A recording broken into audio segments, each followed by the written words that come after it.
Bro, what are the Warriors doing? Junmar Fajardo, Hury Collins, Quentin Post, brother. Brother, what's that? Oh, and that's funny because as a residential LeBron stan, you would think that this will be the last thing I'll do, right? Is make a dedicated Warriors video. But I'm struggling to grasp with how a dynasty could have such a legendary drop-off as far as postseason moves. Mind you, the Warriors have never been fantastic at making off-season moves, disregarding one pretty obvious one back in 2017 and just absolutely destroyed the league. But this is this Guy Santos? I'm sorry if I don't know ball. Now, quick disclaimer. I'm very well aware this is not the actual projected roster because Mr. Fajardo was never in the league.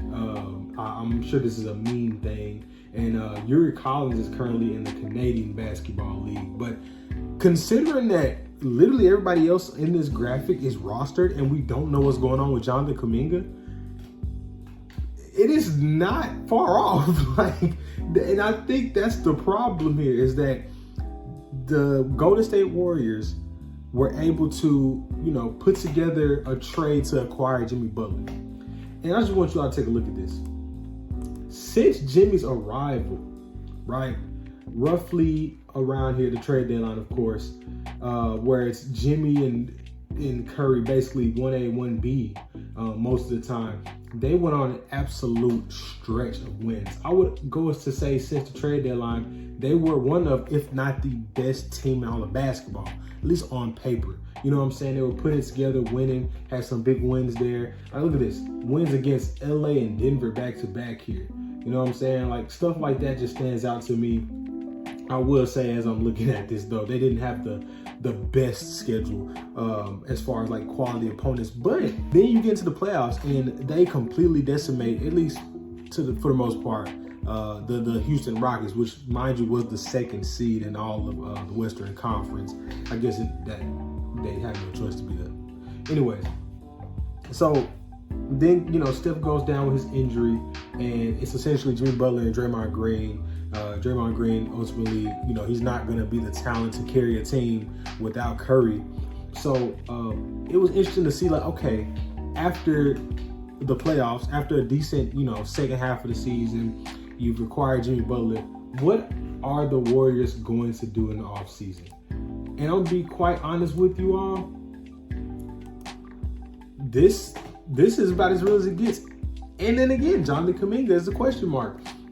So I brought this to the talking point today because what are the expectations for the Warriors going into next season? Stephen Curry is coming off of a slight injury, of course. You got Jimmy Butler there now full time, it seems. Draymond's still there, of course, aging. And then Buddy Hield. Brandon could definitely, develop into something. But the roster around them, bro, they lost Kevon Looney. You know what I'm saying? They're losing key players. And it's a bit alarming. When you look at someone like the caliber of Steph Curry, who, granted, he balls out every chance he gets. He has 4 championships. There's no denying his greatness.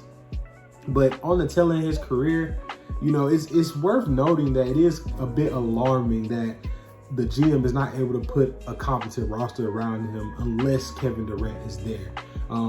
We look at the 2022 roster as pretty talented. They had Jordan Poole there, Clay was still there, but ultimately, that's almost more of a Cinderella run than anything. You know what I'm saying? They were not the favorites to win that championship in 2022.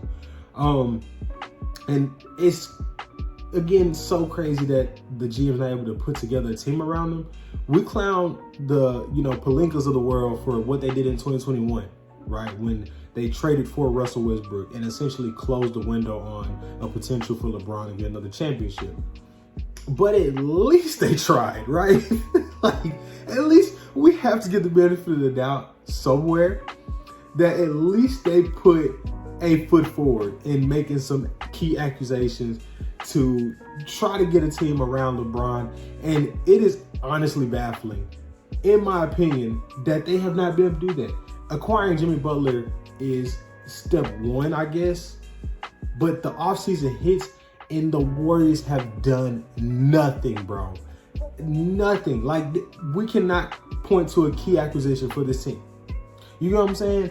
And like, knowing that there's this aging, core with the big three, with Jimmy, Draymond, and Steph. Surround them with some young people. Bring some young talent in, develop them, of course. But, and that's another thing. The Warriors know how to develop young talent. So I'm just confused as to what has happened here.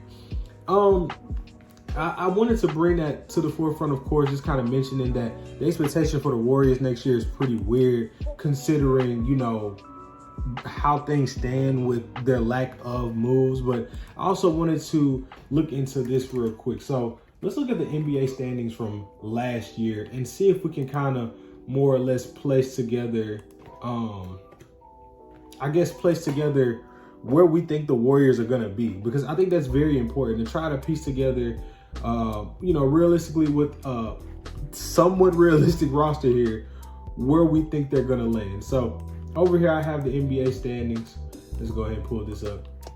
Last season, let's go team by team. So the Warriors ended up finishing 7th with the whole play-in. They ended up going in to play the Houston Rockets in the first round. Of course, we know how that went. They won. 48-win team on the season. Like I said, they won an absolute stretch at the end. 7-10 to end the season, or 7-3 to end the season. But let's see. Oh, we got the OKC Thunder defending champions. That's out of question as to their talent and where they're going to be. They're definitely going to land top 3. We have the Houston Rockets, who literally just got Kevin Durant, one of the best players in the league of all time.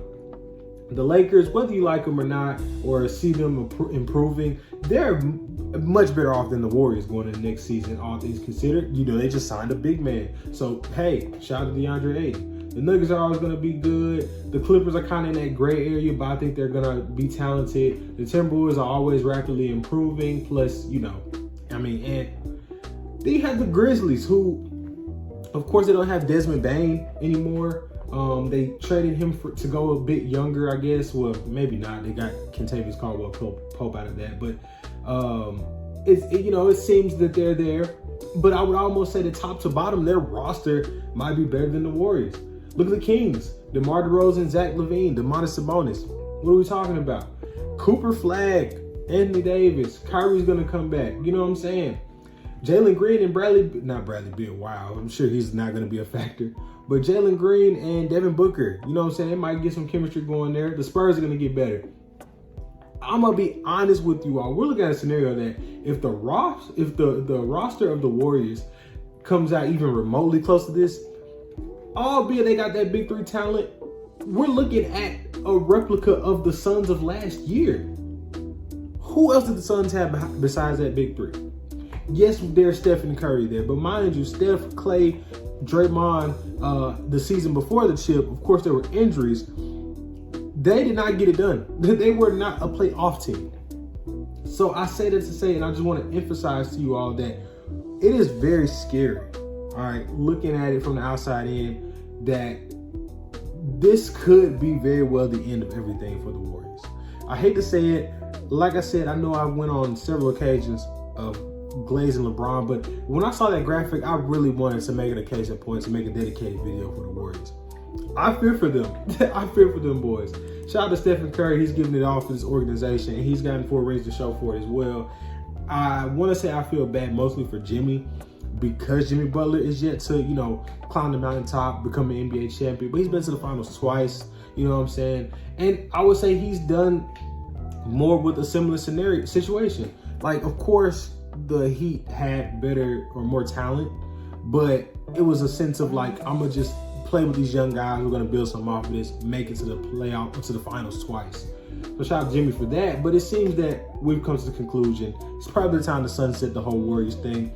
But I don't know. I just wanted to talk about this potential lineup. Again, I know it's not fully real based on 2 of the people in the graphic here.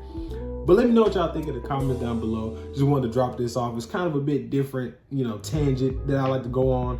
But let me know what y'all think in the comments. Make sure to like, comment, subscribe, and leave some suggestions down below what you want to see next. But without further ado, as always, don't let anyone discourage you from greatness. My name is Osoko, and we are oh so out.